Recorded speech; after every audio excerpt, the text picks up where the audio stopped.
लातूर तालुक्यातील खंडापूर इथं आयोजित अखंड हरिनाम सप्ताह सोहळा आणि संगीत गाथा पारायण सोहळ्याच्या निमित्तानं लातूरात संतांच्या पादुकांचं आगमन झालेलं आहे।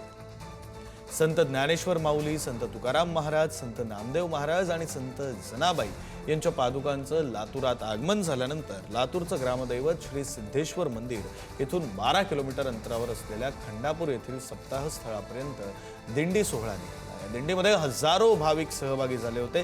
सप्ताहस्थळी सायंकाळच्या सुमारास दिंडी सोहळा पोहोचताच त्या ठिकाणी हजारो भाविकांच्या उपस्थितीत माऊलींच्या अश्वांचा रिंगण सोहळाही पार पडला। संतांच्या पादुकांचं दोन्ही रथ हे रिंगण सोहळ्याच्या स्थळी दाखल होताच मोठ्या उत्साहात आणि नामसंकीर्तनाच्या जयघोषात रिंगण सोहळा पार पडला।